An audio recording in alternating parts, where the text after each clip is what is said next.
পক্ষে শেষ দুই টি-20-র জন্য 15 সদস্যের দল ঘোষণা করেছে বিসিবি। দলে ফিরেছেন সৌম্য সরকার।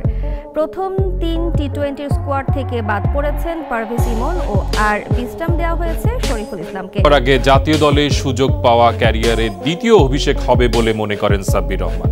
ফুলের মালা পরিয়ে 26 সৌম্য একাদশে ক্যাপ্টেন লিটন দাস বাদ জাকের আলী, যা বলল আসিফ মাহমুদ। দর্শক বিস্তারিত জানতে ভিডিওটি না টেনে একেবারেই সম্পূর্ণ দেখতে থাকুন। এশিয়া কাপ থেকে বিদায়ের পর নতুন করে সাজানো হচ্ছে বাংলাদেশ দল। সামনে আফগানিস্তানের বিপক্ষে গুরুত্বপূর্ণ সিরিজ। সেই একাদশে আনা হয়েছে বড় পরিবর্তন। সৌম্য সরকার ও সাব্বির রহমানকে দলে ফেরানো হয়েছে। বিসিবি জানিয়েছেন তাদেরকে ফুলের মালা পরিয়ে আনা হয়েছে একাদশে। অন্যদিকে বাজে পারফরমেন্সের কারণে বাদ পড়েছে জাকের আলী ও পারভেজ ইমন এবং আবারও ক্যাপ্টেন্সি পেয়েছেন লিটন কুমার দাস।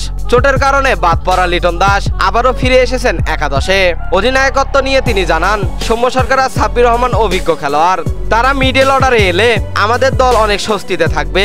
ইমন জাকেরকে নিয়ে কোনো প্রশ্ন নেই, তবে এখন দলে প্রয়োজন সৌম্য সরকার ও সাব্বির রহমানকে। এইদিকে ক্রীড়া উপদেষ্টা আসিফ মাহমুদ জানিয়েছেন, এশিয়া কাপে ব্যর্থতার পর এবারে নতুন করে দলকে সাজানো হচ্ছে।